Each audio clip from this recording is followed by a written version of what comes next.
is up, everybody? Welcome to another episode of Limited Resources. This is episode number 582. My name is Marshall. I'm one of your Limited Resources, and joining me on the line all the way from Kaldheim, Colorado, is Luis Scott-Vargas. What's up, Luis? It's actually funny. It's like 65 degrees out. Is it really? It's warmer there, of course, than it is here. Yeah, I'm going to take the dog out after we record the show here. But no, I mean, I've been also living in Kaldheim all week, so it does play. I have too. And that's, of course, what we're going to be talking about on the show this week. It is the Kaldheim First Impression Show. And my God, has it left an impression? We've got a lot to talk about on the show. Before we get into it, got to mention our sponsor. That's channelfireball.com. We know you've heard of them. They've got all types of stuff going on over at CFB. You can get CFB Pro. You can, of course, get any types of magic stuff that you want. If you're into Pokemon, they have that. Flesh and Blood, they've got that going over there. And kind of a cool new thing that they've started recently is called box breaks. And this is where you basically buy a portion of a booster box or some type of sealed product, and then they open it live on stream. And you don't know what you're going to get, but you end up getting an allotment of that based on what you've purchased, and then they send it to you. So it's kind of cool. It's like if you can't, quite scrap together enough money to get a full box, you might want to get one of these. And then that way you get some cards and you get the sweat. You get the fun of watching it be opened live on stream, and then you get to see what you got. So that's pretty cool. You can head over to channelfireball.com/boxbreaks if you want to check that out. There's all types of products there, ranging from old stuff, I think a little more on the pricey side to new sets. I know that today they're doing a bunch of Kaldheim box breaks. So there you go. You can head over to channelfireball.com again /box breaks for that. I'll put a link in the show notes if you're interested. Also, the show's brought to you by you via the Patreon. This show is primarily listener supported. That is what the Patreon's for. So if you like the show, if you like what we do here, that is the best way to give back to us directly. It's patreon.com/limited resources. If you sign up, you get a thank you card in the mail at the minimum. And there's some other cool benefits that you can get as you go up the line as well. So patreon.com/limited resources for that. So Luis, oftentimes we kick the first impression show off with some boosters, some cracker packs, so that we can kind of use those as a springboard to talk about. We will be doing a cracker pack, but we're going to do it a little later on the show because we got plenty to talk about. Let's kick things off with overall stuff for the format. Give us the broad strokes right off the bat. The first thing that jumps out at you, we noticed this right away, basically, is there's a lot of text on these cards. Mm-hmm. And not just in terms of, length of text boxes, which they are long. It's also, there's a lot of cards that work similar to, but not quite the same as other cards. For example, the cycle of uncommon lands, right, that sack for an effect. Well, some you can play at instant speed, some are only sorcery speed, some put creatures into play tapped instead. That's like kind of so you don't get ambushed. So the through line is that it's hard to ambush people with them. Like, Lityara Mirror Lake or Carfell, Port of Carfell, they're not going to put a surprise blocker in, but one's an instant, one's a sorcery. So you have to read every card really, really carefully to figure out what they do. Mm-hmm. And that might sound kind of obvious, like, oh, you have to read your cards. What's the big deal? Well, there's a amount of fatigue for that. I remember, you're going to have plenty to talk about here, I'm sure. I remember you tweeting out like Kaldheim kind of feels like homework, and that's not a positive thing. This does feel like they went overboard with the text. There's just too much different text and too many different things that are going on here. Yeah. Mm-hmm. Go ahead. Well, I was just going to say, I'm okay with increased complexity. It feels like they went overboard both in terms of individual one-off effects and card text boxes, and also maybe with like their themes overall. Okay, yeah, and that's kind of where I'm at too, and that's definitely that sums up my broad strokes view of the format so far, which is it's too much. I believe that they've overstepped with this one. I know that. A set that gets mentioned a lot of times in this vein, I think, is an apt comparison is Time Spiral, which was one of the least. It sold the least well out of sets from that era, so it was considered a failure or a flop, from that perspective.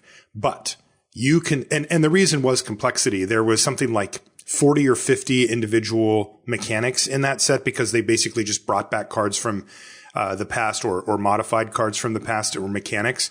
So that was kind of the point of the set, right? And there was a lot of throwbacks, a lot of jokes, a lot of sort of in stuff for super enfranchised players. And incidentally, super enfranchised players tended to really like it. Like people like you and me probably would really like that. And I have a prediction that I will end up really liking Kaldheim by the end of it because frankly, you know, for people like you and I who draft a set, you know, 100 times plus pretty routinely, adding complexity is a good thing for us, for, you know, our type of player, that we've kind of seen it all. And, you know, there's a sliding scale that Wizards can use when it comes to complexity for a broad, what do we call these sets for a premium set? Expert level. An expert level set. Right. And I'm trying to exclude things like the Masters sets or whatever. To me, anything goes with those because those aren't necessarily meant for mass consumption on a repeated basis like to the level that these sets are, these expert level sets. But that being said, there is a line where it goes too far, particularly for players who are not as enfranchised as we are. And that was kind of what we saw with Time Spiral was the vote from the enfranchised community was this set's amazing. But the vote from people with their wallets was, I don't really get it and it's too much and I'm not going to bother. And I'm worried that they're a little on the other side. I don't think this is to that level, to be fair, but I do think that they've let a few too many things go a little bit too far in the set for it to be understandable by the masses. Now, this one does seem to have a bit more flavor and a little bit less sort of meta stuff in it, so that could help. But boy, when you really sit down and look at Kaldheim, there is so much going on that is pulling you in all different directions, and then that's during the draft. And then when you actually sit down to play, it's very difficult as well. Basically, every card has multiple decision points on it. You know, if it has foretell, you have to decide about that. And then, you know, you mentioned, the tapped, uncommon lands, you know, that they're kind of all over the map. Is it sorcery speed? Is it not? And what do? They do wildly different things. You know, they scry different amounts. They do damage. They create creatures. They bring stuff back. They're all over the map. Okay, fine.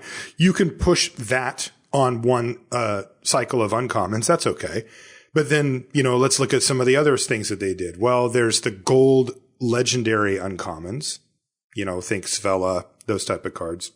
Mm-hmm. All right. Well, those are really complicated too, right? Those have a whole heck of a lot going on. And when am I supposed to take those? And I'll give you a hint now, early and often. I just take them now. I don't even, like, I'm like, sure, I'll take a gold card because I really feel pulled in different directions. Another one, snow, right? Oh, snow. Okay. Snow's a cool mechanic. The last time it was in a master set, it was sort of like you were all in on snow and it just kind of seemed to work. This feels different than that.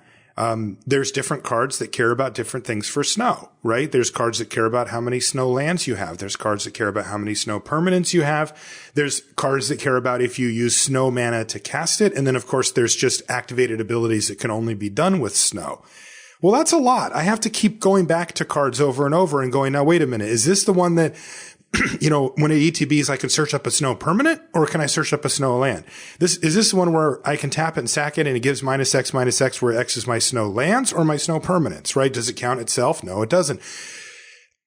These are just a couple examples on top of the fact that the average card in this set just has an absurd amount of rules text.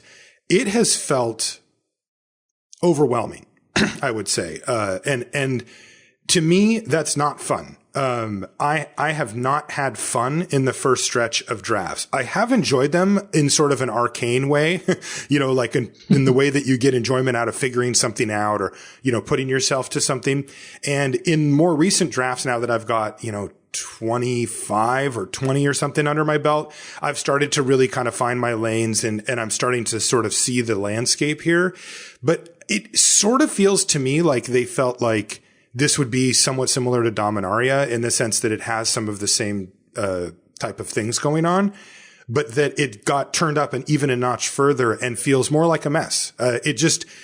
Look, when I open a booster pack, even now, I just don't know what I'm supposed to take, you know, unless it's just a straight up bomb.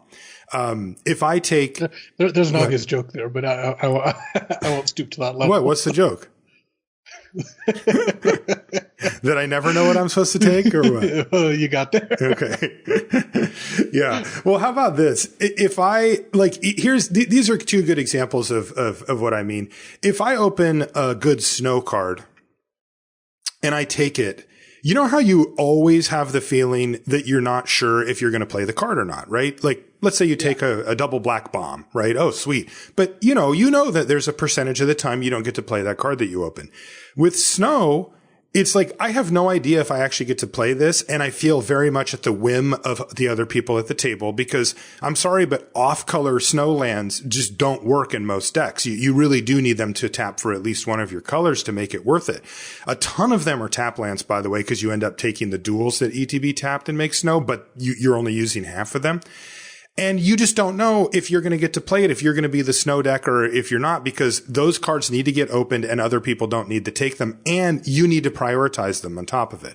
Well, it doesn't really feel great, right? Like there's a certain satisfaction that just goes from like opening a bomb and just taking it and feeling like I have a good chance of playing this. Another one are gold cards, right? Like it's that same feeling I was talking about. When you open up a gold card and you take it, you understand, well, I'm taking on some risk here. There's a decent chance I don't end up playing this card.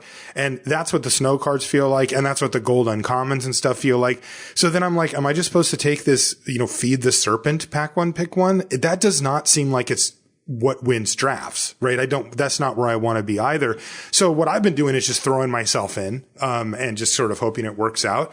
But that doesn't feel great either. So, to put a cap on my little soapbox here, I think the set is too complicated. I think that they've pushed the complexity thing a bit too far. I don't think it's over the top in a crazy, like, how could this have gotten out the door way? But I do think that this would be a learning moment if I was working on the set to go, okay, we have this sliding scale of complexity. This is officially a little too far, at least in my book.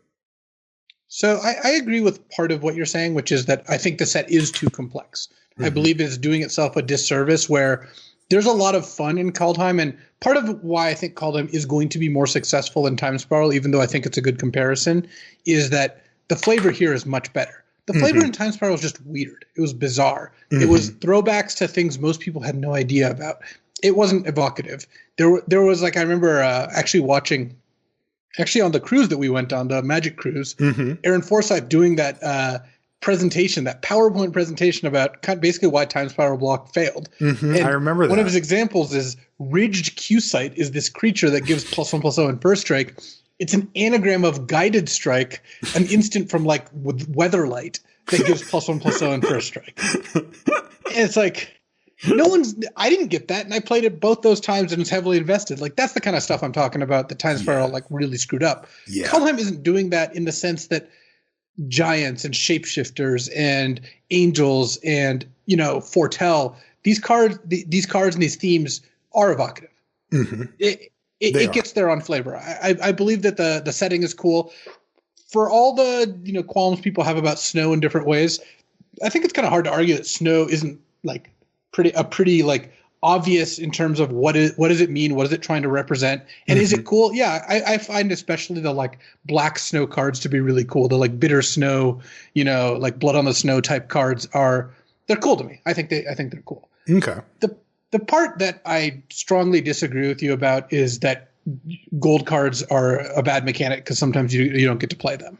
Or that snow is bad, but fair. Well, you said snow and gold card. Well, you said snow and gold cards both give you this feeling of I'm going to take this card and not be able to play it. Yeah. So my point is, if you just have the gold ones, okay, right. But if it's gold and snow in the same set, I'm like, those are going to be a lot of my first pick attractive cards. I open up a sweet gold uncommon legend or a sweet snow something, and I feel like I'm kind of left, like I said, with like the Feed the Serpent as my backup pick, which is I don't think that's where I want to be. Okay, so so you're saying that because there are a lot of really appealing cards that don't always get there, too often you're going to start drafts by taking these really appealing cards and then be unable to really utilize them. Yeah, or feel like I'm not supposed to take those cards. Like, we don't normally take gold uncommons first unless they're really good, right? And now it's like, those are the cool cards in the format that are kind of showing off what this format can do, But I feel like, am I making a mistake by passing them? So I stop passing them. So I think there's more of an element to that with snow. Again, I find myself partially agreeing, partially disagreeing. I think it's fine that the golden commons are among the coolest cards, and you'll take them early and not know whether you'll play them. That's going to be a feature in a lot of sets, and I actually think that limited environments have improved dramatically, and part of the reason is the gold signpost uncommons. I think they're really crucial to the set. Yeah. Having the red-black one have to do with sacrifice, though actually we're going to talk about that one later because I think the sack deck sucks. But like having the blue-white one have to do with flyers or the green-black one have to do with counters, this lets you know straight out of the gates, this is what this color pair does. Look at it now through that lens. And I think that's totally fine. I think giving people a strong direction from pick one is cool. I happen to enjoy drafting snow, but I think that there are some things that do make it maybe not the most welcoming mechanic. And part of it is, I mean, this video hasn't gone up yet, but there's a video for CFB where of my 8 first picks, 7 were lands. And I actually think that's the correct way to draft snow.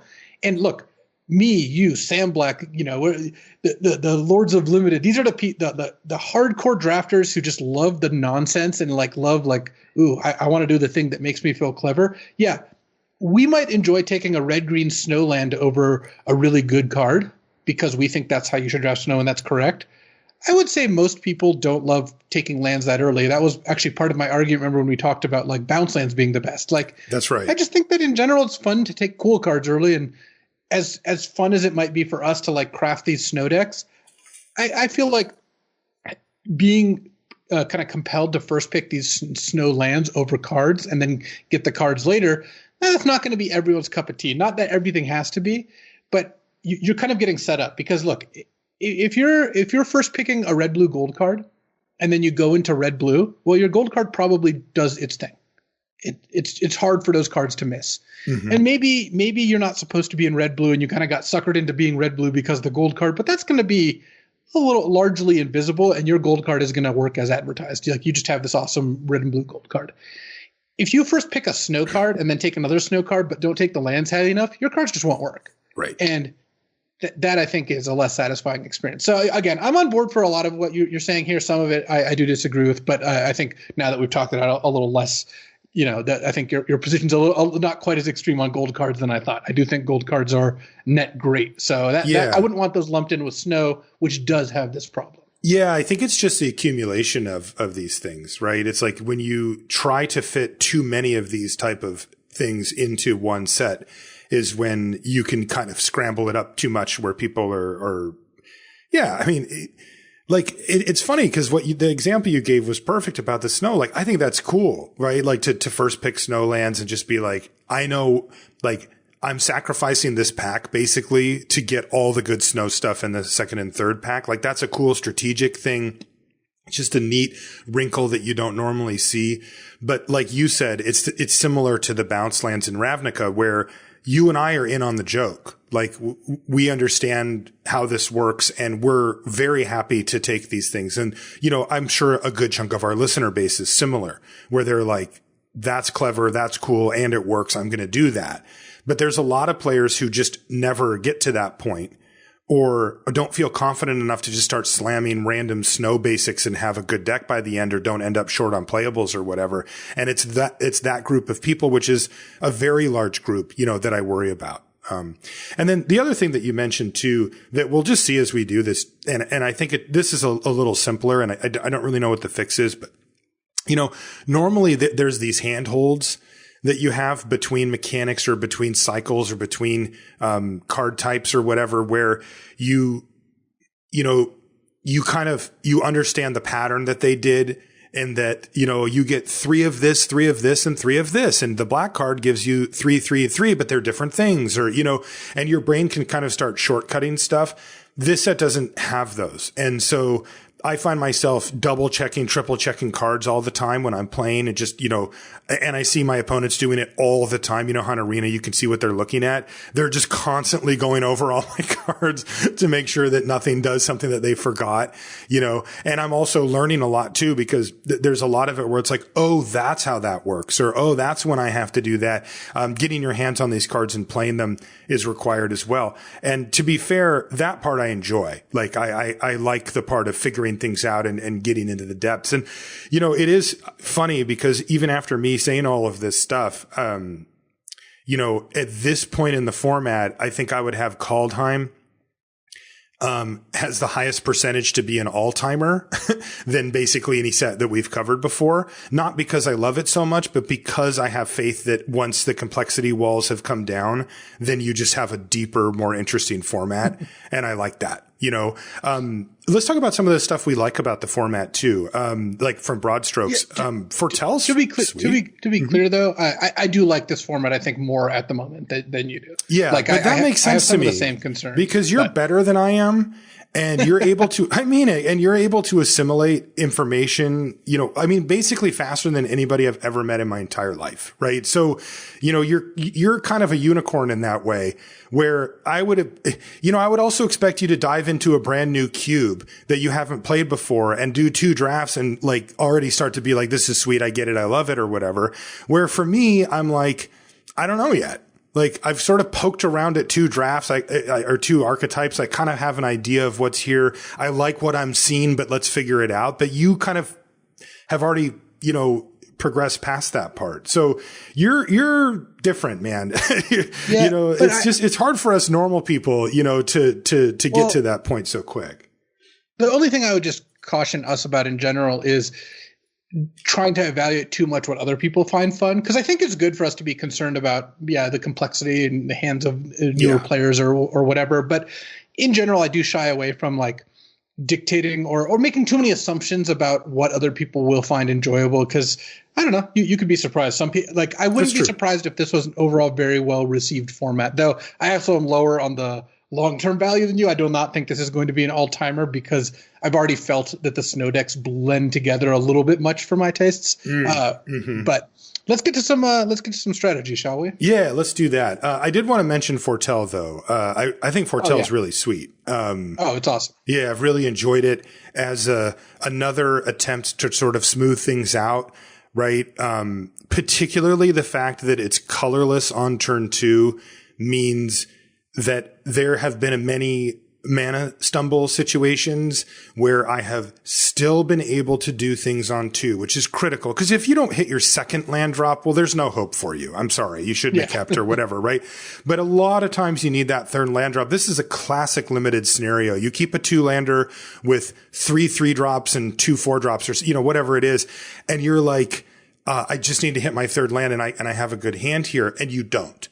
Right? You don't hit that third land and then your hand falls apart. But in this set, that isn't the case. You can usually foretell once or twice on 2. And then when you hit your third land drop, you can start playing your spells. And then you can start foretelling the stuff and getting back into the game. And I really appreciate that part of the mechanic. The mechanic is another layer of complexity since you just have no idea what any of the cards could be. In foretell, you need to know the set. You need to know the timing of the cards and all that kind of stuff. But again, it's a double-edged sword. It adds that layer of complexity that might be in conjunction with everything else a bit too much. But man, it's strategically interesting. And I love the fact that it smooths out the game in a way as well. Yeah, I think Foretell is very good. Just for all the reasons that you said, I think it's one of the pushes I have enjoyed over the last couple of years of Limited is the push towards more cycling Foretell type mechanics, flip lands, whatever, all these different mechanics that kind of mitigate screw and flood at the same time. Because as much as I think that can have a negative effect in Constructed when you overdo it, Constructed just plays the top 3 cards of each of these mechanics, and that can sometimes go wrong. For Limited, I think it's all been like just complete upside. Really good. Cool. All right. So strategy, what have you liked? Where do you want to start? I want to start with snow because we kind of already started talking about that. The key with snow. So first of all, I think snow is both where we put it in the set view in terms of a lot of these cards don't work unless you go really heavy snow, and that's not always a safe proposition.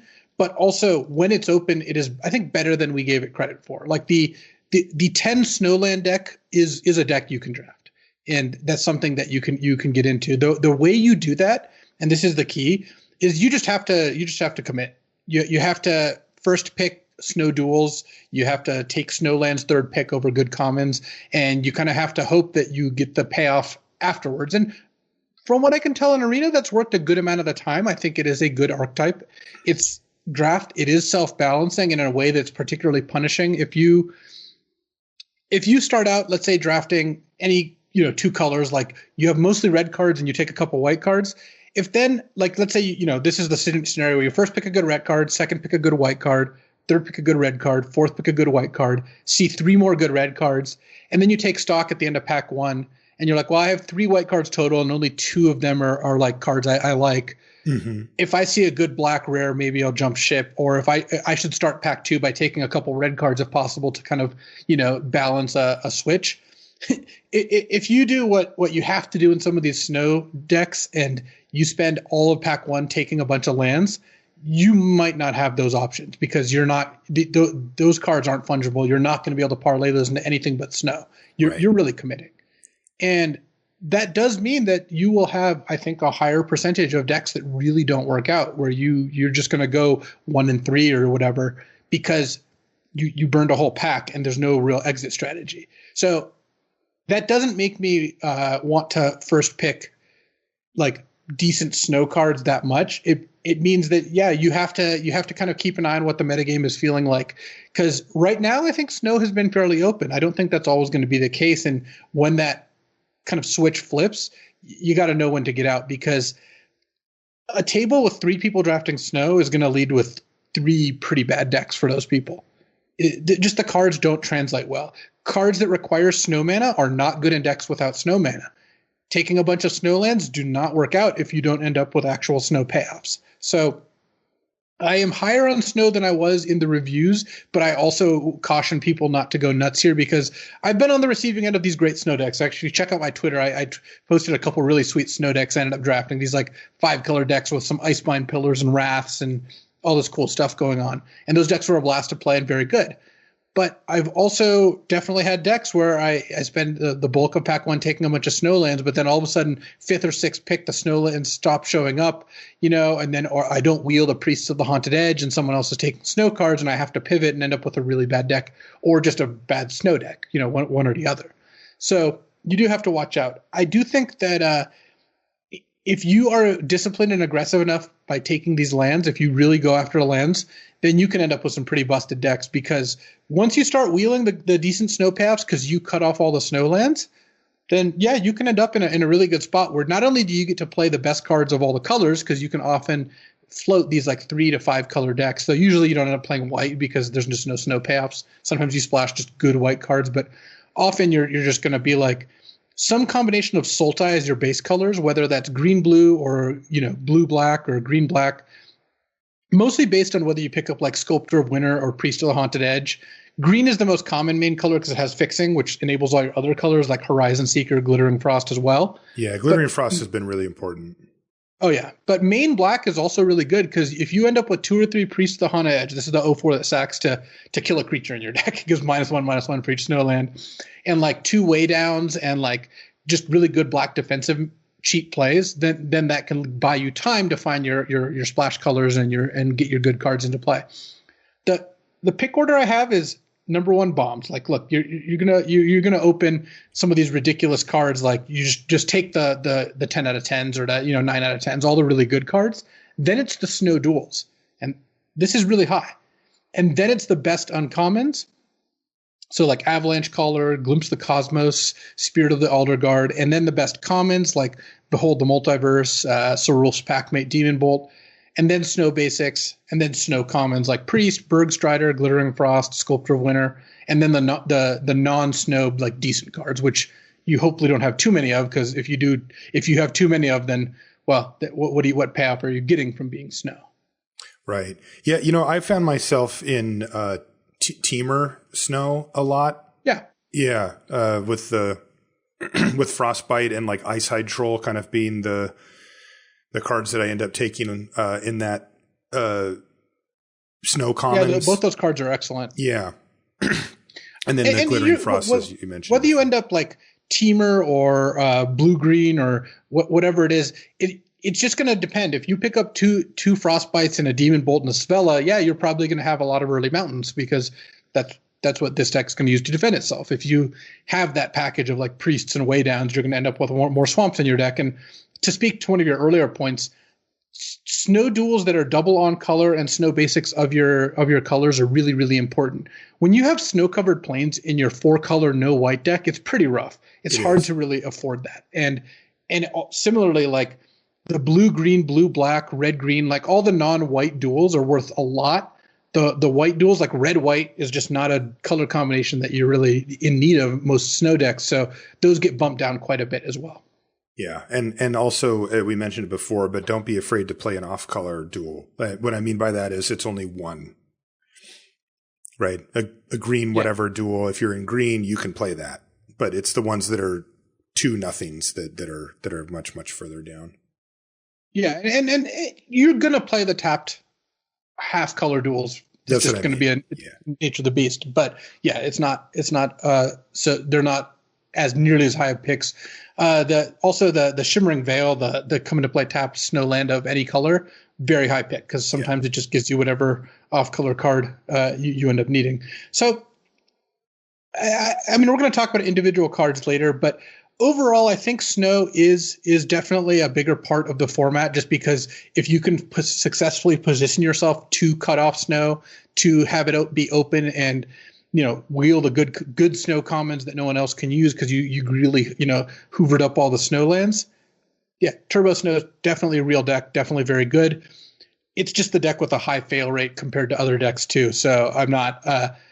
This isn't a Ikoria cycling situation, and a lot of the cards that we were kind of bearish on in terms of how well they're going to do, I haven't really changed my opinion on those. Like, I'm still not taking Frost Augur early, and in fact, there's even snow decks where it's not even that good. Right. Okay, so I want you to put yourselves in the seat of, let's say, a listener of ours who drafts once a week. Would you do this? Would you sit down and say, screw it, I'm going snow for my one draft, and if it goes badly, then I don't really get to play much. But if it goes well, I can have a pretty good deck. Is it worth it? Like, what's the calculus there?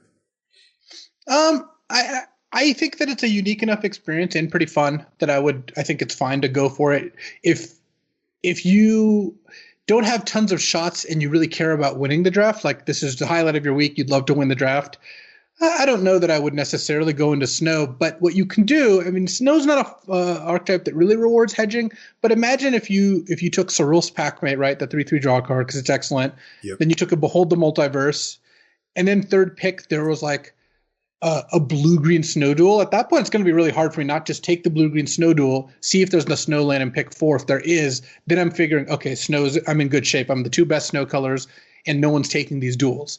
Because the way you can tell snow's open, if you get a 5th pick of one of the non-white duels, it's a pretty good sign that no one near you is A, drafting snow, or B, drafting snow by taking lands first. And if you take all the lands, then in pack 1, they get no lands because they took all the snow payoffs and got no lands. They're just going to be forced to move off it.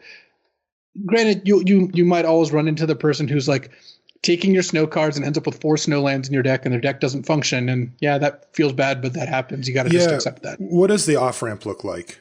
Let's say you take a good snow card first. That's the problem. Yeah, like let's say you sit down for your weekly draft and you first pick a really nice, maybe even a snow rare or something like that. And then you're like, okay, we're doing it. I heard it on the show. And you pick up a couple of snowlands in a row, and then there's no snowland in the pack and there's no snow cards. And, at what point do you say, okay, never mind?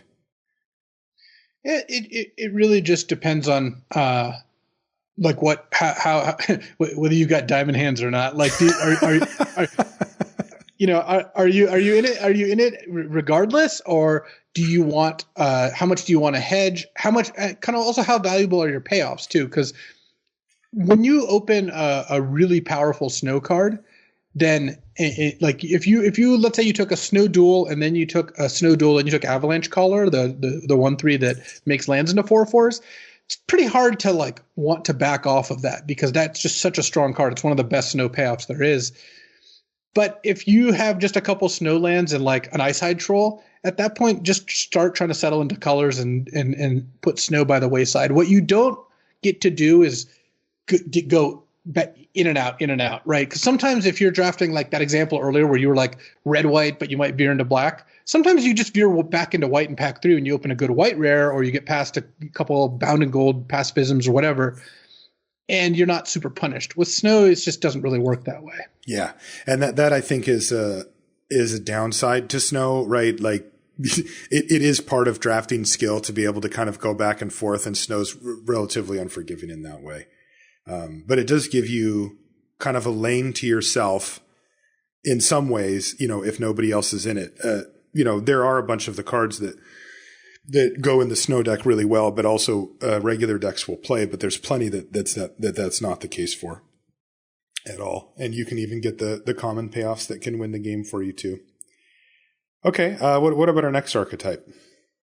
I sort of mentioned that red-black sacrifice, again, is just not there. I don't know if this is intentional at this point, but they keep putting it in the set, so I imagine they want it to work. It just doesn't work. I don't know. I haven't found the payoffs to be good enough. There's not enough redundancy, so there's not enough ways to steal creatures, and there's not enough really good sack outlets. Like sacking a creature to draw 2 cards is cool, but you really need like a Bone Splinters type effect where you sack a creature to kill a creature to really feel like you accomplished something. Yeah. So yeah, it's tough because, one of the cards that we looked at was Carter's Vicious Return. That's the saga. And I think you're down on it. I'm a little higher than you are on it, but it's not a great card in any stretch. But here's the problem. You can't, it's very difficult to set that up to use in conjunction with, stealing an opponent's creature because the Vicious Return costs 4 mana. Yeah. It's just not, not a viable option to Shackles and then Vicious Return. It just doesn't happen like that. So yeah. All right. Another time. I mean, I feel like red-black sacrifice is difficult to program, to make the deck.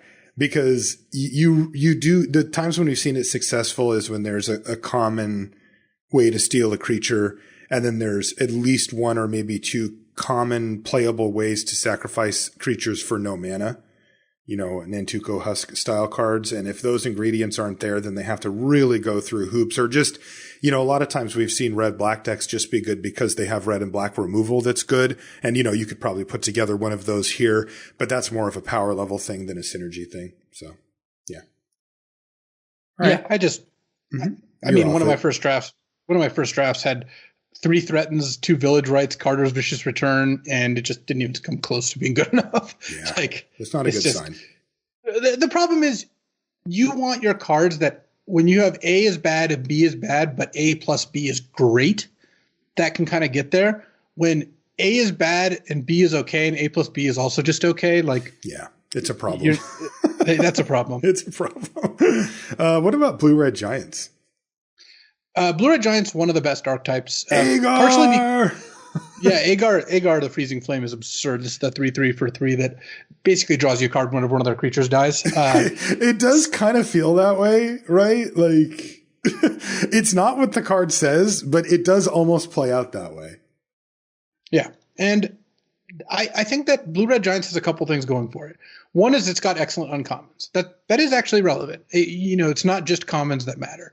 It has, I think, one of the best, if not the best uncommon in the set, Dig Through Time for 3 mana. Mm-hmm. Glimpse the Cosmos. 1 and a blue, look at the top 3, and then flashback for a blue. If you have a giant, it's actually Dig Through Time. You look at the top 6 and you take the best 2. It's incredible. Well, 3/1, 3/1 slightly worse than that, but still, it's just an absurd card, and this deck obviously makes the best use of it. It has Agar, like we mentioned. It also has Assault Ravager, the 4/2 that can ping things, usually for 2 or 3 damage in this deck. And it's got Squash, which is a card that in your deck is like an A. Yes. 2 mana, kill any creature, and sometimes draw a card off Agar. But other decks, it's like a C. And that's huge, right? We've always talked about how part of the edge you get in drafting is when your A's are their C's, you get more A's than them. Yes. Because other people aren't taking them. And that's actually part of what you're looking at with Snow, right?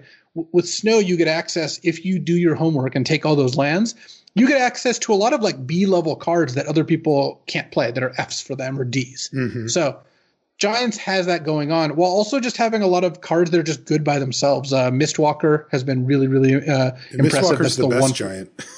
Yeah, it's the 1/4 flyer that's a shapeshifter and attacks for 4 in the late game. Enables all your Giants cards. Really, really good. And this deck can be either a control deck or an aggro deck, kind of depending on what set of cards you get. The best cards are obviously good in both. You just put Agar in your deck and profit. But if you end up with some like Axguard Cavalries and Craven Giants, you can put some good pressure on them. And if you end up with some good card draw, some Beholds and whatnot, and good removal spells, you can just play a slower game and win that way too. One thing I do want to note is that Undersea Invader kind of sucks. The 6 mana 5/6 flash enters the battlefield tapped. Yeah. You need your 6-drop to be able to defend yourself. When you leave up your 6 mana play and it doesn't advance your board on turn 6 effectively because it just doesn't do anything that turn, the payoff's not there. It's not like an 8/8. It's a 5/6 for 6. That's a little bit less than I would expect when spending that much mana. So I think Giants is great. It's also a deck that doesn't really put you at much risk because all your cards are just good. It's the anti-snow, anti-red-black in that sense where when you take these cards, they just all work. Yes. So you're not really risking much. And sometimes if you have to pivot somewhere else, well, your cards are all still fine. Right. Imagine the cards that you mentioned, right? Like there's, fill it in with a bunch of changelings and giants, which are just creatures with power and toughness. Fine. That's good. You can play those in limited and do okay. Your Glimpse of Cosmos goes from being a perfectly serviceable card selection card to being, card advantage with card selection. Your Squash goes from being like a slightly overpriced removal spell to like the best removal spell. Like when you get to effectively free roll all of these things in a deck, it can really add up to something powerful. And that's incidentally why we like cards like Mistwalker so much as well, is because those are ways that glue together all of those things at generally a cheaper mana cost than most of the Giants cost. Giants are known for being big, and there's not usually that many 1 and 2 mana giants floating around, or 3 mana even. And if you can fill in the gaps with some of these changelings, it is a game changer for the deck. The cool part about Glimpse as well is that, and this is the experience you get on Arena, you play it at some point in the game when you don't have a giant and it's sitting in your graveyard and you forget about it. And then you play a giant later and whoop, there it appears. Hey, I'm still here, right? It's, the window for your Squash is like you need the giant when you need to cast the Squash, but you can just sort of save the Glimpse in your graveyard until you end up casting a giant later. And then all of a sudden it just appears and you get this amazing bump of an additional card, with card selection later in the game for basically nothing. I mean, the secret's kind of out on Glimpse. So I actually expect the Giants decks to suffer as a result, where I just take that card if I'm in blue, because with 2 shapeshifters in your deck, it's still a good bet. Definitely. Exactly. It's not, you don't need to be a Giants deck for that card to be good. It just happens to be excellent in the Giants deck. But I did want to talk about one other archetype before we do individual cards, Luis, which was the black-white play your second spell. Oh, the double spell archetype. Yeah. Yeah, I actually like it. This is a pretty cool one. It's a little narrow, right? It isn't as robust as, say, the Giants deck, in the sense that it does require certain cards at certain times, and you do have to build pretty heavily towards it. But you have to build towards it in a way that is more curve and foretell based rather than necessarily the cards that go in.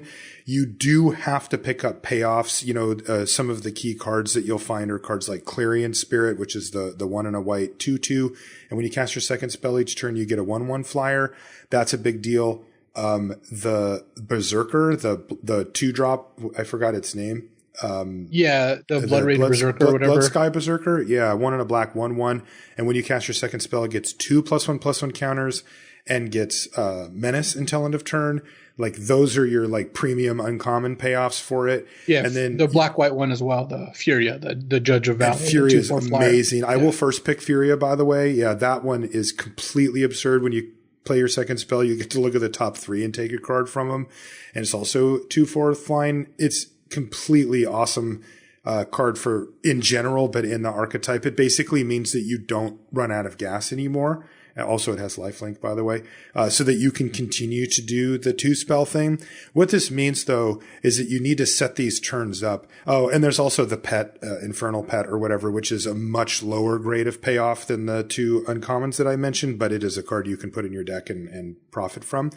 But that means that there's a couple of types of cards that end up being really important basically cards that either cost 1 mana or that you can play for 1 mana that matter. So there's the uncommon 1/1 that gives a +1/+1 counter, and it has vigilance if it's the second spell you cast. So that's something that you could work into the fray.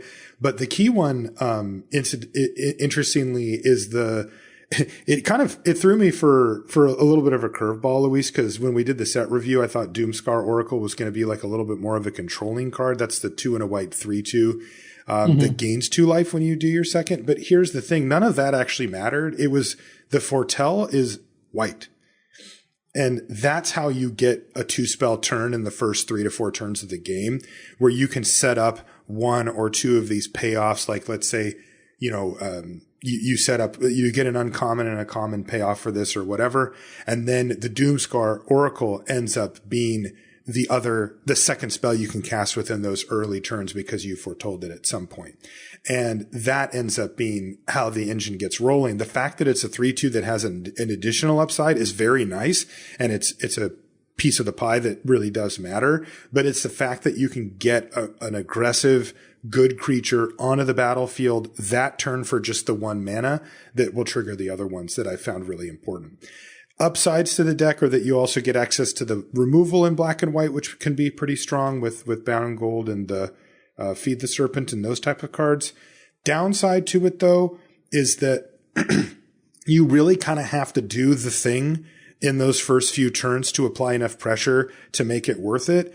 And if you draw a bunch of cards out of order, or if you stumble and can't trigger them, or you don't have a big sort of powerhouse card like Furia to get you back into it, it can flop a little bit where you're playing like 1/1s for 2 and 3/2s that randomly gain you life and 2/2s for 2. And if you're not triggering them even remotely consistently, that can, the deck can really fall on its face and you can get ran over pretty hard. But that being said, this is the type of deck that I really enjoy playing. It's sort of a tempo based deck where it requires a little bit of setup, but then when you go off, you can really do some cool stuff with it. So it's a deck that's caught my eye, and it's one of my favorite decks early. I haven't quite figured out how consistent it is. Like, I don't know if it'll end up being one of the better decks in the format, but it's one that I enjoy. Yeah, I've drafted this deck a couple times. And it's really fun when it goes off, and especially the best payoffs. Furia and Clarion Spirit really also tend to compound, especially Furia, where the fact that you draw extra cards means you're double spelling every turn. In fact, I actually have decked myself, which was a real concern of ours. That is awesome. Yeah. Yeah, I was actually playing against Jamie Topples, and that's I was great. playing a red-white aggro deck, and I stabilized with Furia, and I was like down to 4 cards, but I was like, I got this. And then she just played Doomscar, which I didn't really expect out of a red-white deck, though it's clearly a good card even in an aggro deck. Oh, and I just was like, I actually can't win the game in time now. Yeah, because Furia puts the other 2 cards in your yard, so you're effectively burning 3 cards it's per funny activation. Because most cards would be stronger if they put cards in your yard instead of on the bottom of your deck. Yes. Like, strategic planning is actually stronger because of it. It does that. But because Furia triggers multiple times over the course of the game and is not optional, you would actually rather it just go to the bottom. But funny. The main problem I have with this deck, and the reason I think it's not like as high a tier as Giants or Snow, is you are required to play some cards that don't do very much on their own in order to make the deck work. Like Score and Effigy, right? The Foretell 2/3 that cost 0. Like, you do need that card in this deck, and when it works, it's really good. When you go turn 5 Furia, play Score and Effigy, or turn two you foretell it, turn 3 Clarion Spirit into that, or even Doomscar Oracle into that. That's great, but it just has so many weaker top decks compared to like Giants, where just all their cards tend to be pretty functional. Yes. Or Snow, if you get there, the whole point is that all your cards are great. So I think that the deck has more things that go wrong. It just has such miserable top decks. Even some of your payoffs, you draw them and you're like, do I even play this, or should I just wait so I can try to set up a double spell turn, that sort of thing. That's right. And it doesn't have like the common payoffs at the same level, where it's good to have good uncommons, but it's less good if the uncommons are the primary drivers.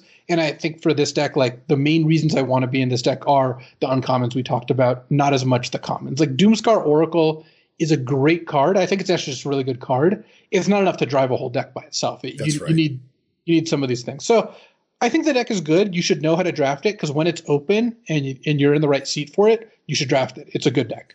Yeah. It's like a step below the best decks, but that's still, a very strong deck. Yeah. Okay, let's talk about some individual cards, shall we? Yeah. So we got a list here. I think the cycle of runes, I have liked the white one, but I actually kind of dislike all the rest of them at this point, just because I have found them to be a little bit too slow, and in the non-aggressive decks, you just don't really have time to spend 2 mana and not really affect the board too much. One shout out though is to Splinter Twin, putting the black rune on Hagi Mob, the trolls that ping for 1 when they attack. That's great. I mean, I found the mob to be a perfectly serviceable 5-drop, and anytime I'm red-black and have a mob, I am looking for runes, because I will definitely always play as many black runes as I can get if I have like 2 Hagi Mobs, because that combo is actually really brutal. Like you put it on the thing, attack, ping their biggest blocker, and now they probably can't kill it. And even if they can, you just picked up a sick 2-for-1 because the rune replaced itself. That's right. Yeah, no, the runes have been a flop for me. They're to me a good example of what we were talking about at the onset of the show with the complexity of the set, right? Like in addition to the stuff that we talked about, you also need to like know how vehicles work, because there's vehicles in the set. You need to know how sagas work, because there's sagas in this set. And then they just like shoehorned in this rune thing where there's some runes and then there's these payoffs for them. There's the white rare, there's the equipment that goes and grabs one. Like there's so much density here that this cycle of runes, especially considering that they have a cool kind of, Voltron-y thing where like you might want to try to put a bunch of them on an equipment or do something, but I'm just like, I can't be bothered. Right. And the way that they've actually played out has been pretty low impact. I actually thought that I would basically never not play a rune when I first read them, because they replace themselves at their worst case, and their best case can be like pretty good, especially if you can get them on an equipment. But I haven't really been impressed by much of the equipment outside of the sort of living weapon stuff, which, by the way, there's also living weapon in this set, or at least some version of it, just to add even more to the fire. And so I have dropped them drastically on my pick order. Like I'll pick them up if they come around late and they happen to be in there, but I do not prioritize them in any capacity. Yeah.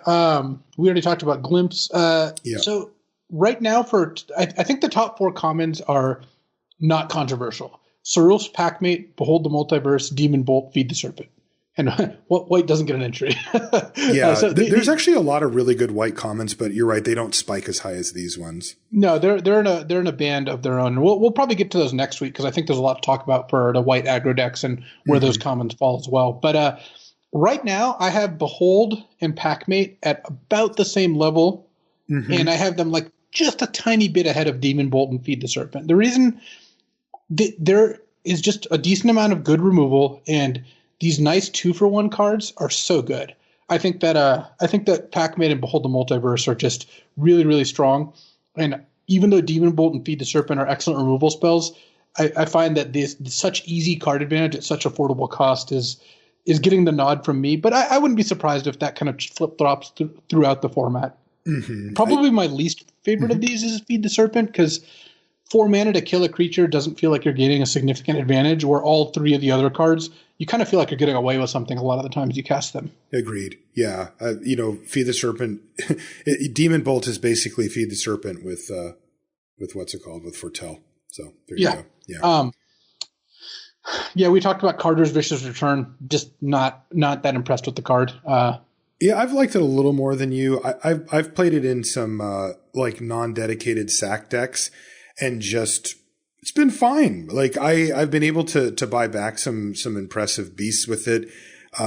I've even been able to turn it into a 2-for-1 sometimes. There is a decent amount of enchantment-based removal or mitigation effects in the set. Like you do see all of those getting played. The blue swords to plowshares. You see the miss, the one that gives -3/-0, and of course Bound in Gold.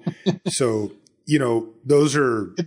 It's funny because I think both those blue auras are actually pretty bad. So. Well, people play them. I like them and okay. I mean, I think they're playable, but whatever. Yeah. People definitely play them. I mean, it was funny looking at 17 lands. We talk about them a lot because I love getting a little bit more data into this.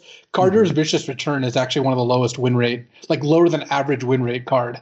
Yeah, like, I'm not surprised to hear that. With my experience. By the way, I've been talking to the 17 lands folks to get one of them on for an interview. Oh, yeah, no, we should definitely. I told them we needed to go through the shows for Kaldheim, but then the first couple of runs here, perfect. Yep. Axeguard, Braggart, and God's Hall Guardian. So the 4-mana 3/3 with Boast, give a +1/+1 counter and untap it, and Foretell 3/6 for 3 and a white. Both have. I'm not saying they're premium commons. We thought they were both looked like solid to average, and I think they're like a slight notch above that. They've both. I've been pleasantly surprised by how good they are, though. Of course, they're still not like the best cards or anything. They're just good. They do a good job. They're like solid C+ level. I found them to be. Yes, agreed. Is particularly the 3/6. I like it. Yeah, the 3/6 has impressed me more. Yeah. I was lower on that card than Braggart. Now I'm higher on that card than Braggart. Same.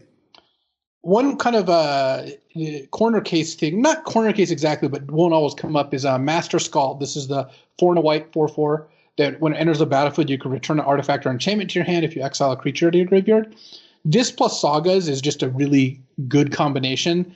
So it requires you to have strong uncommons or rares in picking up one of the Sagas. But if you do, then this is something that can really, really pop off. And when it goes off, it feels like a rare.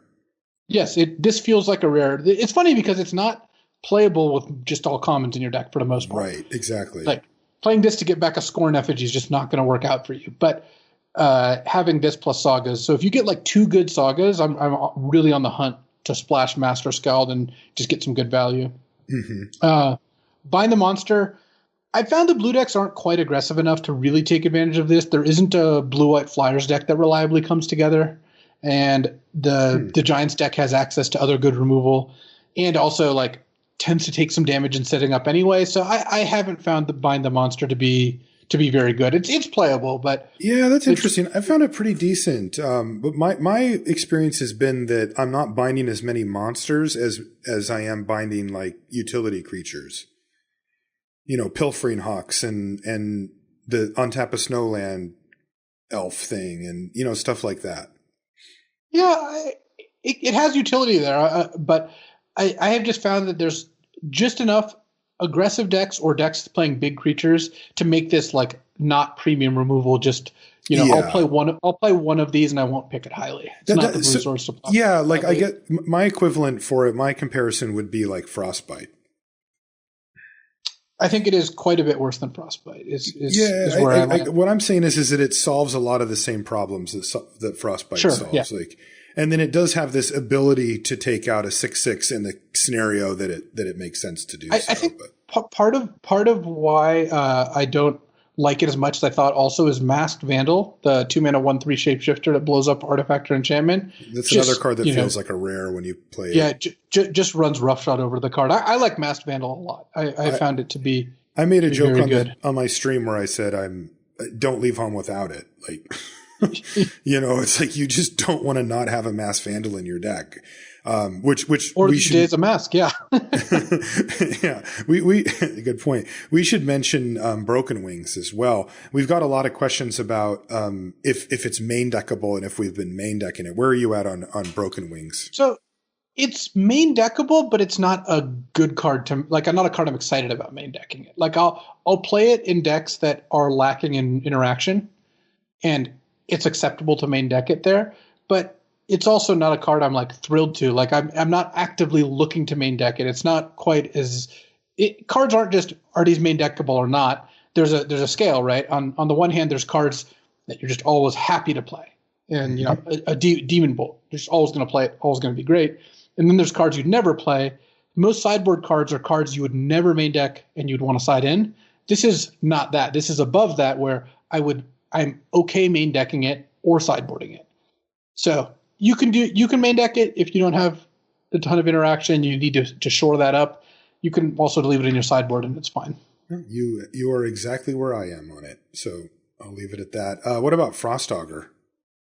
I still think Frostaugur is not very good. This is the 1-mana 1/2 that you can pay a snow and tap it to look at your top card.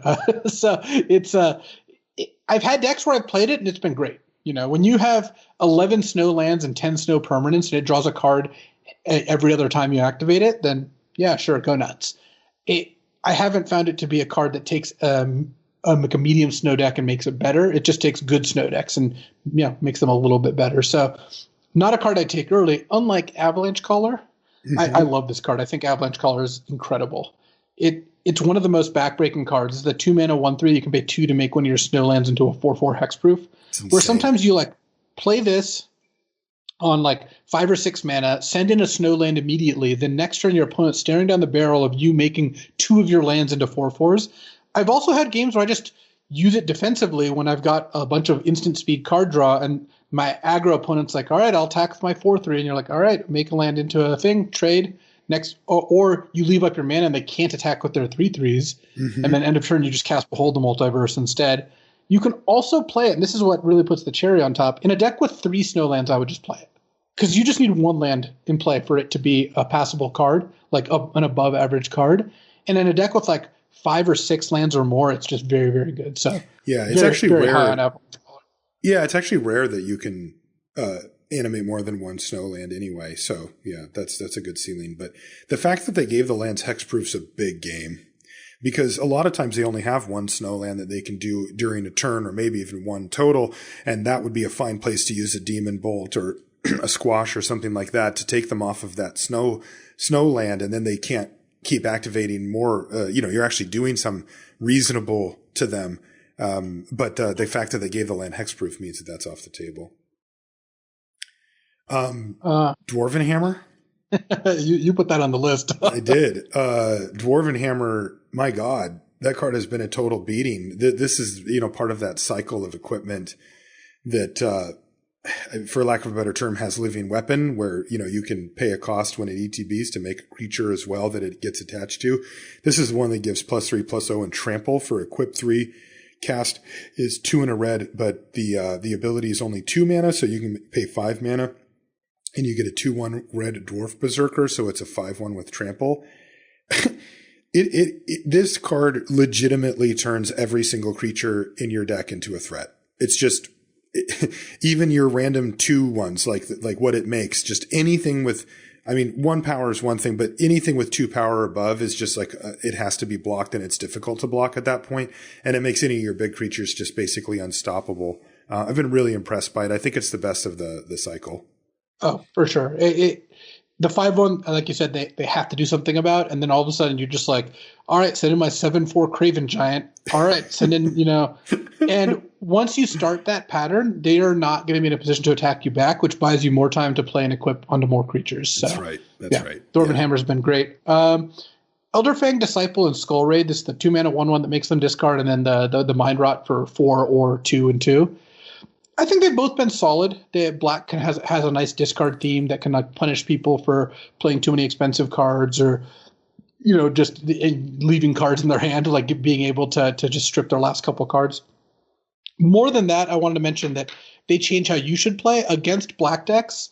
You generally want to keep excess cards in hand that you don't need. Because normally you would end up in a spot where when there's a Mind Rot in the format, you want to keep a land or 2 as blockers for your good cards. But then on the critical turn where you can play down to 0, you just do that instead. That doesn't work against Skull Raid because they'll just draw cards then.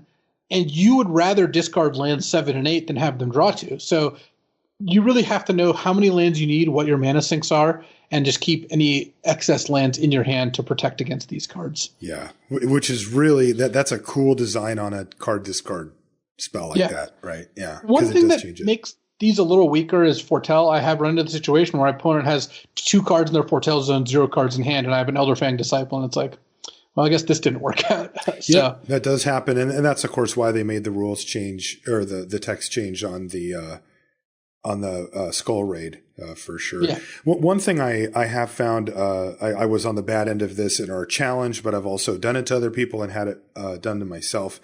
Is the foretelling multiple copies of Skull Raid and then firing them all off in one turn is like devastating. Oh, I haven't done that yet. That does sound good. Yeah, because, normally it can be quite difficult to save up that much mana to, fire off for 6 or whatever. But here, 4 cards out of one hand, 4 cards out of your hand in one turn is like, my God. Because the first one goes and like, your opponent will tank it out and think, okay, which cards do I really need? Okay, I can definitely get rid of this one. All right, I'll get rid of this one. Okay, there you go. And then you're just like, the other 2, please. And it's like, oh, it's super backbreaking and foretells, what enables those types of devastating turns. I've liked Way Down a lot. This is the 1 black sorcery to give -3/-3, but you have to exile a creature from your graveyard. Mm-hmm. It's just really easy to get the first one going. And I think most decks that are heavy in creatures or 14 or more creatures should probably just play 2. It's really not that bad to have one of these stuck in your hand for a little bit. And this doesn't need to be a card you play on turn 3. Playing this on turn 5 or 6 alongside another play is effective as well. Also, like I mentioned earlier, a really nice combo with Priest of the Haunted Edge where you just have a creature that naturally puts itself in your graveyard so you can make full use of your way downs. And way down in a hole, my friend. Way down in a hole. Exactly. Dwarven Reinforcements, like the other Foretell cards, they just play out so smoothly. This is the 4-mana make 2/2/1s with Foretell. You like this one? Huh. I found it to be solid. I'm not like high on it, but when I first looked at it, I thought I'd begrudgingly play this like C- level, and now I think it's like a C to maybe C+ if you can get some equipment in the deck. I mean, there's not much more demoralizing than playing an aggro deck and having your opponent just pop 2 dwarves into play on turn 3, That's true. and you're just forced to trade 2 creatures for them. And there's a couple good equipment in the set, like one of the other cards I want to talk about, Tormentor's Helm, the 1 mana +1/+1 equipment that pings them for 1 when they block. If you have like 2 Helms and 2 Dwarven Reinforcements, your red deck's going to have a lot of extra reach. Like you can grind them out with, all right, attack my 3/2 dwarf, we trade, you take a damage, equip my other dwarf, and that can really go off. Plus, Tormentor's Helm stacks really nicely. It's one of the rare equipments, it's a common, that you want multiples of because it's cheap to equip. And having 2 Helms now, like I've lost badly in one in a landslide when you have 2 Helms and every one of your creatures trades up and pings them for 2. Yeah, it's just over and over. Yeah, and that's the strength of equipment, of course, right? Is that it makes any of your creatures good, even if you draw your crappy ones late, which is really important for aggro decks because they have to play so many 2-drops and that kind of thing. Exactly. Run Amok also, the 1 and a red, +3/+3 and trample to an attacker. A card that just ends a lot of games. Again, an above-average combat trick that I think the red aggro decks can really make good use of it. There's just also some red creatures of decent size in this format. Mm-hmm. And when you attack with Craven Giant or you attack with Tuskeri Firewalker and they have to block it because they don't want you sitting there boasting about your great attacks every turn. So Run Amok really does kind of put a beating on your opponent. So there's 2 cards to keep in mind as being high pick red cards if you're aggressive. Yeah, it's funny because Run Amok makes me think the bar for it for me that makes me know that it's really strong is that when you find yourself in a position where you suspect that your opponent has it and it kind of there's no good option, right? It's like most combat tricks you're like, but if they have this, I will simply play around it. And here it's just like, if I block, I get ran over and take a bunch. And if I don't block, then I take an unacceptable amount of damage here. And, it's like a little baby Embercleave, right? It's like you're screwed either way. And that's kind of what you want out of your combat tricks. Definitely keep that card in mind at all times when your opponent makes those kind of reckless attacks. The fact that Run Amok gives toughness bump is just that's why this card's a thing, right? Trample means the damage can count, but Run Amok, not like if you told me the card is 1 in a red instant, target attacking creature gets +something until end of turns and gains trample, I would have guessed +3/+0. And that's not what this card does at all. Your creature almost always survives combat. So it ends up being a removal spell if you can force your opponent to block or if they just decide to. So there you go. I've liked Ravenous Lindworm, the Honey Mammoth. Oh my God. I have too. I've played so much of this card. Yeah, it's just been putting in good work. It's got a couple extra synergies that I think really take it over the top. Mostly uncommons, but the Rootless U can go fetch it. So having that as their 5/6 punch is really strong. Name a more iconic duo, Yeah, exactly.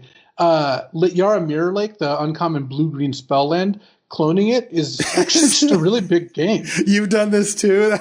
I've had decks with like 3 Lindworms and 2 Mirror Lakes. Yeah, it's like my whole plan. Done this and have it done against me. And it's not just, it's copying a 6-drop is good. It's a 6-drop that buys you the time to then do it again. And then each one subsequently just puts you in a better and better position. Yeah. That's funny. I felt a little bad about playing a bunch of Ravenous Lindworms at first because, look, this set has so much going on as far as cool stuff, snow, blah, blah, blah. This is like one of the simplest, least rules text cards in the whole set. And it's not even the type of card that jumps out as being particularly strong either, but it definitely does the thing that you want to do at that point in the game. So I'm all in for the Lindworm. Screw it. Team Lindworm. And then the last card I want to talk about is Cruel Ultimatum. Path to the World Tree. This card is dope. It's actually really good. This is the 1 in a green enchantment where you ETB and gets a basic, and then you can pay, Golos activation, Wooburg +2 to just have a bunch of 2-point effects.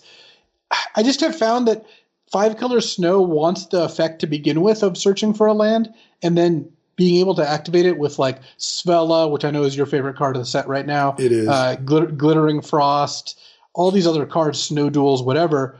You just activate this card a lot. I found Path to the World Tree to be much, much better than it looked initially, because it turns out 5 colors isn't a meme. It's quite real. And in that world, Path to the World Tree does a really good job. It does. Yeah, the random Snow Duels laying around really help with it. A Svella activation or 2 will get you there, no doubt about it. I actually found myself in a position where I had the mana to do it, but it wouldn't have saved me. It wasn't. Yeah. I was that far behind, but yeah. I mean, it's not a game-ending effect. I actually think they priced and put the effect's power at a really good spot where it's powerful. It gives you a lot of mileage. You feel good about doing it. But I've beaten it and lost while using it. It's just not. It's not the end of the world. It's not the end of the world tree when you use it. That's right. Okay, let's do a Crack-a-Pack, Luis, before we let's do it. Before we wind up the show. So, first Kaldheim Crack-a-Pack. Our first card out is actually a foil. It is a Karfell Kennel Master. They really did do a good job with these 5-drops. We mentioned that in the set review, Luis, that we felt that these common 5-drops were bumped up enough so that they were pretty competitive, where before in many sets they felt fairly interchangeable. And they did a really good job. This is a great example. 4 and a black, 4/4. Zombie Berserker at common, and when it ETBs, up to 2 target creatures each get +1/+0 and gain indestructible until end of the turn. This card matters. When it hits the battlefield, it counts. It's like, oh crap, that changes the game. Yeah. I have been impressed with the Kennel Master. It's just a card that ends a lot of games and puts a lot of pressure on the opponent and leaves something behind and just does some good stuff. Cards that you need to be aware of in the format. We've talked about Run Amok, Warhorn Blast. My God, it's 4 and a white instant. Creatures get +2/+1/+1 until end of turn. But critically, it has Foretell, and the Foretell cost is 2 and a white. If you are unaware of this card, I've already been in situation probably 3 or 4 times during the course of the format where I'm like,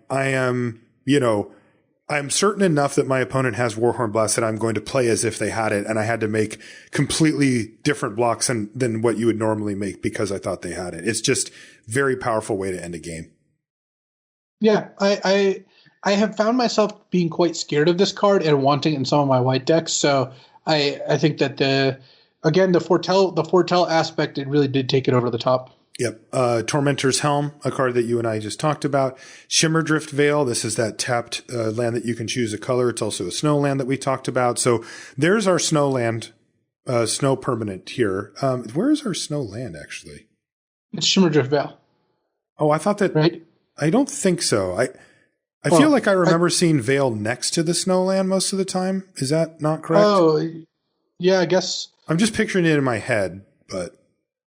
Oh, I think maybe the Karfell Kennel Master being foiled did something to it? Yeah, maybe that's supposed to be no. Jeff's saying that there's a snow forest in this pack as well. Okay. Yes, Shimmerdrift Veil, but to head off the inevitable corrections, does not replace your snowland. There's a snow forest in this pack, though. Shimmerdrift Veil is a card I'm happy to first pick, as you probably aren't surprised to hear. Yeah. So there you go. And then there's Craven Hulk. That's the 4-mana 4/4 giant coward, maybe best creature type of all time, and it can't block alone. Card's been totally fine. I haven't found the downside to be super bad. And look, you're primarily looking to turn this thing sideways. or take advantage of the fact that it's a giant. So there you go. I haven't found I've been craving the Hulk that much. Like I'll play it, but I'm not going to first pick it. Yeah, definitely not first picking it. Beskir Shield Maid. This card's just annoying. It's the 1 and a white 2/1, and when it dies, you get a 1/1 white token. Yeah, it's good in the Tormentor's Helm deck, or the Warhorn Blast deck. Yeah, exactly. It's a serviceable 2-drop. Next is a card that I've seen a lot of people on social media and comments and stuff saying that they're playing it a lot, but I'm like, maybe you probably shouldn't. Arachnoform. That's the 1 and a green enchant creature. Creature gets +2/+2, has reach, and is every creature type. Look, there are good flyers in this set, and it can feel like you're going to lose to them. But boy, I would not go down to playing Arachnoform to try to beat them. No, Arachnoform is awful. Whenever I played against it, it has really underperformed. Yeah, exactly. King Harold's Revenge, similar. It's 2 and a green sorcery. Until an attorney, target creature gets +1/+1 for each creature you control and gains trample, and it must be blocked this turn of Fable. People have played this against me. I have yet to put one in my deck. I recognize the upside to it. It is a sorcery speed trick. I am not a fan. I have been able to beat it basically every time somebody's cast it against me. Yeah, I found that Revenge is a dish best served out of your sideboard. Not a good card. Bergstrider, the Bergy boy. This is a good one. 4 and a blue for a 4/4 snow creature giant wizard. Mainly it's a giant, and then it counts for snow. And when it ETBs, you tap a creature an opponent controls. But if snow was spent to cast the Bergstrider, then that creature stays tapped for a turn. So it's like a huge Frostlinks, basically. Yeah, I really like Bergstrider. This is the exact perfect example of a card I would not take over a Snowland. Yeah. I want Bergstrider in my snow decks. It's one of the rewards for being snow because it's an effective card on both offense or defense, but I'm definitely not going to take it over a Snowland. That's the opposite order you should be taking them in. Yeah. Next is Vault Robber. This is the 1 and a red 1/3 dwarf rogue, and you can pay 1 tap and exile a creature card from your graveyard to make a treasure token. I have tried to make this fit into some strategy that involved, multiple colors and splashing and stuff, and I've never been happy with it. Yeah, I'm off of Vault Robber. I would much, much, much prefer not to play it ever again. Yeah, Vault Robber has been awful. Bad. Uncommons. Valkyrie Sword. This is the 1 and a white equipment that equips for 3 and gives a creature +2/+1. But this is interesting. So this is like that living weapon effect again, where it makes a token. The token it makes is a 4/4 angel warrior creature token with flying and vigilance, but it costs you an additional 5. So you're looking at 7 mana here, 5 white for a 6/5 flying vigilance, or you can play it as an equipment, though I don't think I've ever done that. Valkyrie Sword is fine. White decks don't get to 7 mana very often. Yeah. Or at least they don't really want to. So I have found this to be probably the weakest member of the cycle. Yeah, maybe. I mean, it has the most expensive and biggest thing, to enter the battlefield when you get to do it. 6/5 flying vigilance is no joke, but yeah, extremely expensive to do. And the equip cost of 3 is pretty steep as well. Gates of Istfell is uncommon land at ETB's taps for white, and you can pay 2 white, blue, tap and sack it to gain 2 life and draw 2 cards.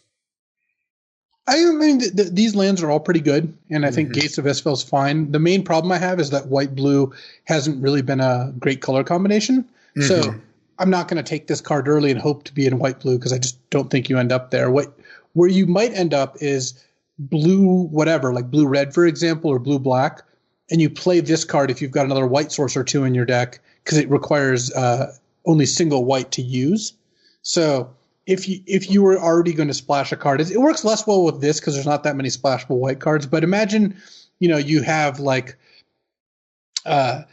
you're playing like green-black and you want to splash Demon Bolt already, then playing the red-green land, not Volt Slumberbound, is pretty good because it's like a come into play tap red source that if you find your other red source, you can then just crack it and make your 4/4. Is that the case here? Well, I just don't like white. I see. in combination with those other colors. Okay. So I think that Gates is a pretty low pick for me. Okay. Where are you at right now? Oh, this is Shimmer Veil by a mile for me. Okay, so you're in on snow right now. Okay, interesting. But not even being in on snow, there's just no good commons in this pack. Not great, yeah. I mean, like, what would you take if you didn't take that? The Valkyrie Sword, I think, but yeah, I just have found that it's just expensive enough that I don't think that you want to take that card early. I agree. Like, the next I'm just best saying card is Bergstrider, Bergy Boy, which is just worse than Shimmerdrift Veil for that deck. So. It is, yeah. It is. Last uncommon is Herald, King of Skemfar. This is the 1 green, black 3/2 menace legend. And when it enters the battlefield, you look at the top 5 cards of your library. You may reveal an elf, warrior, or Tyvar card from among them and put it into your hand and put the rest on the bottom in a random order. Man, I have not really liked this tribal elf deck very much. This card's powerful, but I think that that elves is generally not great. What I found is when you end up with all the elves and all the elves cards, you just flood the board with a bunch of 1/1s, 2/2s, and 3/3s, and then just lose to their good cards. You're not really getting a big payoff. That being said, if you end up in green black, Herald's going to be a good card because it just elf and warrior hits a pretty big cross section of the cards you would put in your deck.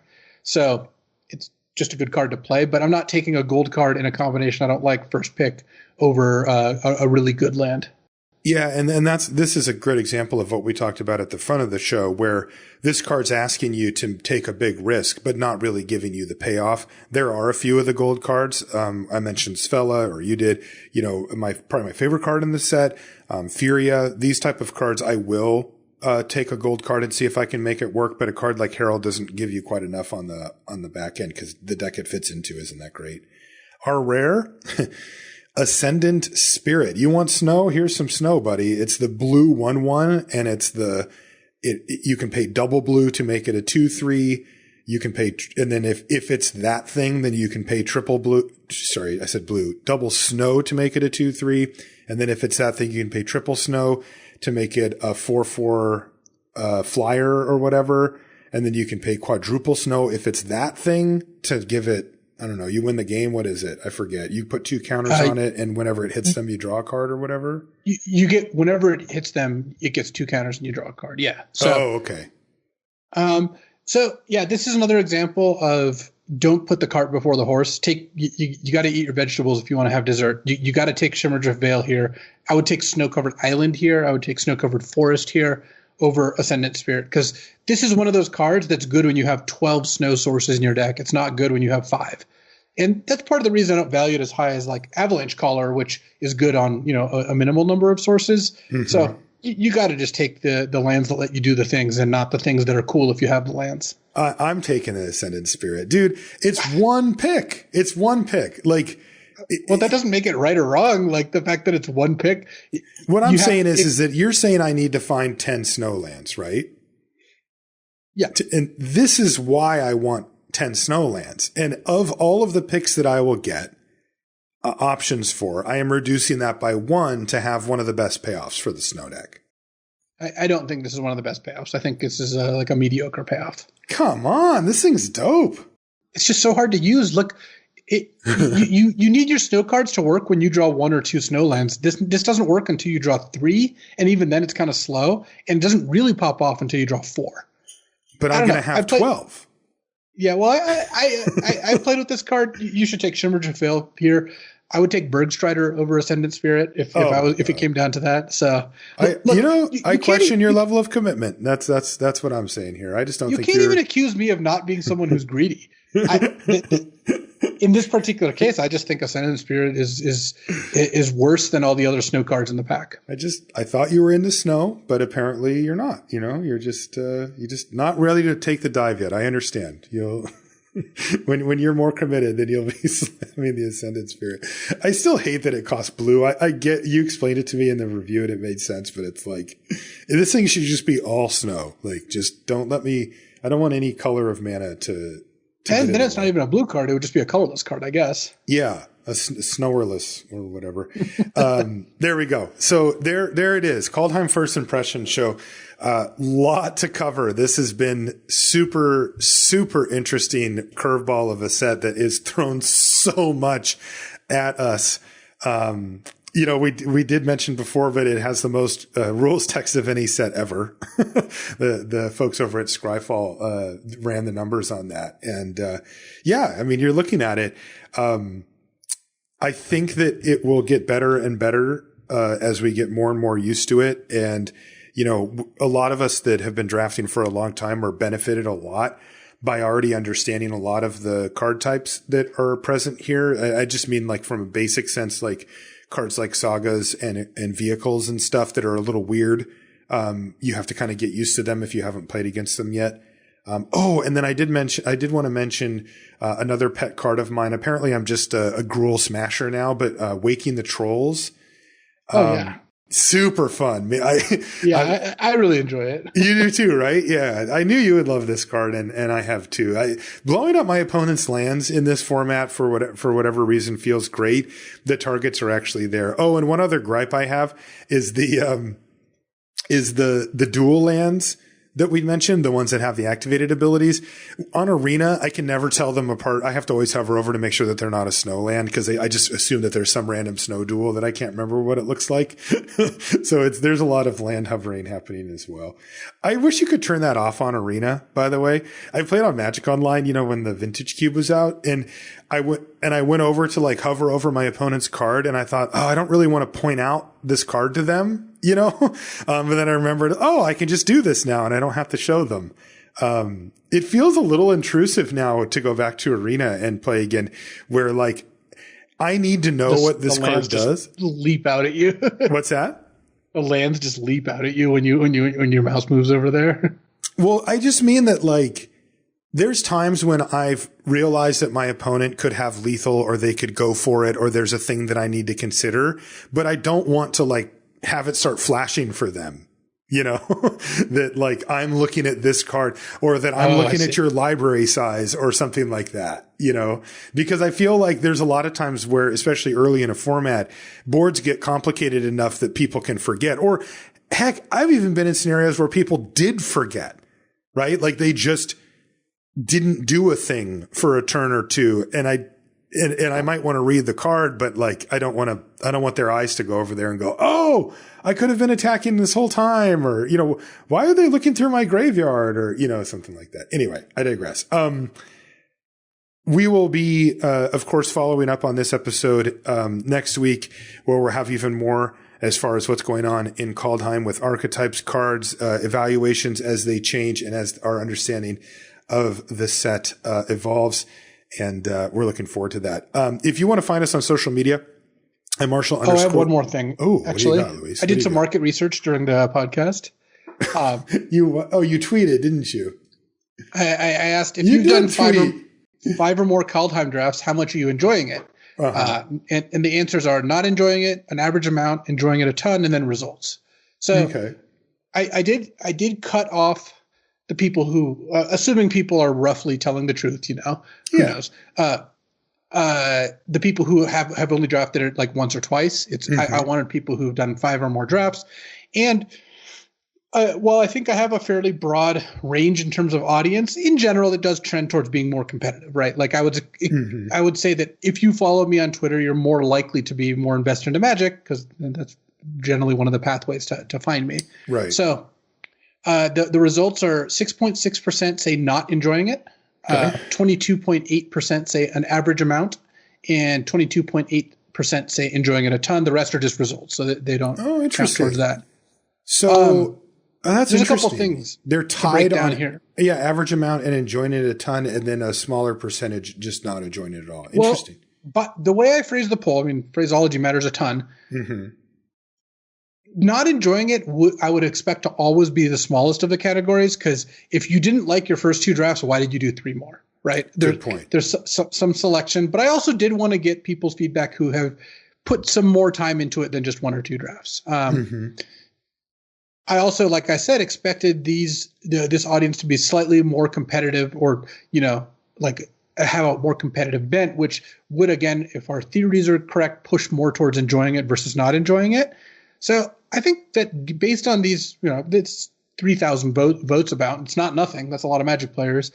This puts Kaldheim towards about an average low set. I think that is having a something like almost like 45% of the people enjoying it, 45% people saying that's about average, and then the last 10% or whatever saying that it's below average is, for the first week of sets out about, not like a rigging endorsement, because I would imagine sentiment is the highest in the first week generally. Mm-hmm. But it's also not terrible by any stretch. So this doesn't really mean anything. I just was curious. Yeah. But it's a good place to start. That's interesting. Yeah, that is interesting. I would be curious what other sets would have gotten at that. You'd have to do it at this exact time and blah blah blah. But still, I guess what I can do is I can tweet out basically the same poll in like a couple weeks and see where people are at. Mm-hmm. Yeah, I would predict that it's more people enjoying it. I think that the trend line will go towards the people that are still playing it are liking it more and more. Clearly, since they're still playing in it, it makes sense that they would like it more. But I think that exactly. I'm going to be playing it sort of regardless of whether it's a format I particularly enjoy or not. It would be really difficult for them to make a set that I just hated, right? Like they haven't done that ever for me. So even the formats that we consider the worst of the era since I've been drafting or whatever are not, I've never hated them. I've never said, well, I'm just not doing this. I'm going to do something else. Like just the act of drafting is something that I enjoy enough, that I would do it anyway. But, yeah, curious. That's interesting. We'll have to keep an eye on that, as we go forward. So let's call it a show, Luis. If you want to find us on social media, I'm Marshall_LR and Luis is LSV. Pretty much everywhere. You can find everything related to the podcast at lrcast.com, and make sure you check out Channel Fireball and their new thing, Box Breaks. You can head over to channelfireball.com/box breaks for more info about it. But it's cool. You can buy a part of a sealed product and then get to watch it opened on the air, and then they'll send you the your share of it, basically. And that gives you kind of a fun sweat to watch and gets you some product in your hands as well. And again, I'll put a link in the show notes for that one. That's going to do it for this show. We'll see you next week. So something that kind of came up when we were doing constructed resources, me and BK yesterday, mm-hmm. We were talking about all the nonsense decks, the BS decks, the manaless dredges and goblin charbelchers and, to be relevant now, Tybalt's trickery decks. And we kind of got into the discussion, but I wanted to kind of continue it here. And I was curious what you think. Do you think these decks are good for Magic? Is it good that these decks exist? I'm talking about the decks that basically subvert the rules of Magic to a degree where it's barely recognizable as Magic the Gathering. When your opponent mulligans to 3 and never plays a single land that taps for mana and puts a bunch of zombies into play on turn 2 from their graveyard, like this kind of thing. This is the best question because I absolutely love this topic. And I come at it from two sides, but I will give you a firm answer. On one hand, when you're playing Magic, I think these decks are horrible for Magic. They introduce no interaction. They are not fun really for either player. Let's be honest. Like at some point, even if you do the thing, it wears thin sort of quickly. And if you've ever played against a pure combo deck that's effectively gold fishing where, they're ignoring you and like, they're like, oh, you killed me. Okay. Next game. Or I kill you. Okay. Next game. And there's just nothing happening. I think they are a 0 out of 10. I think they are really terrible.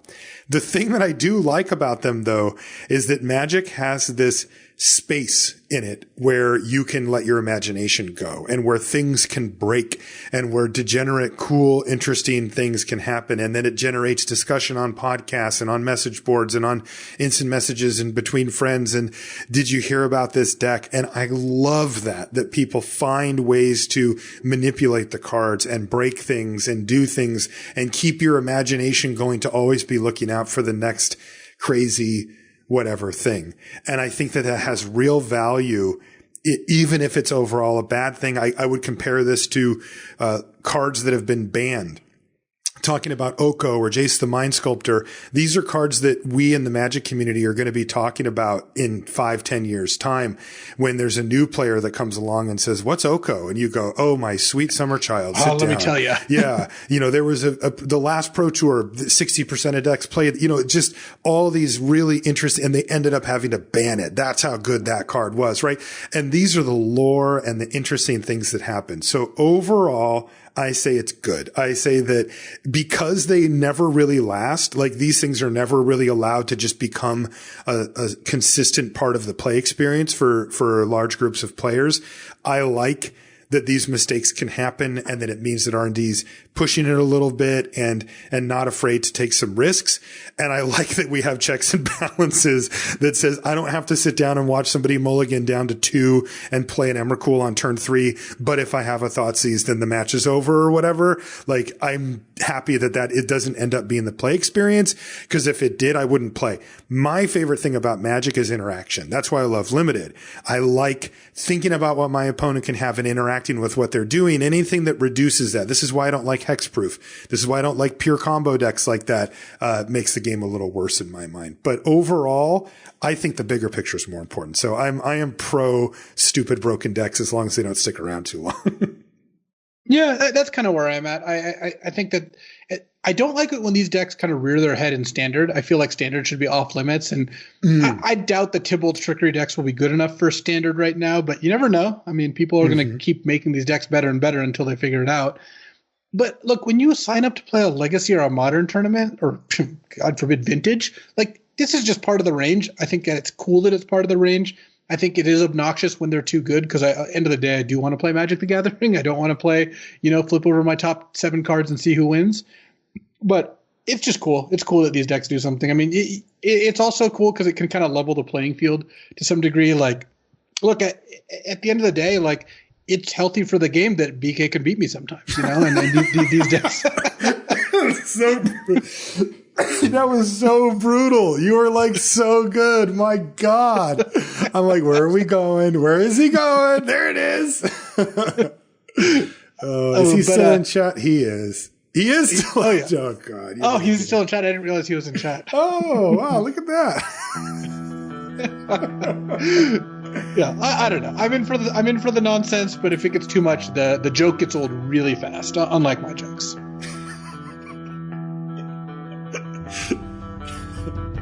That was great.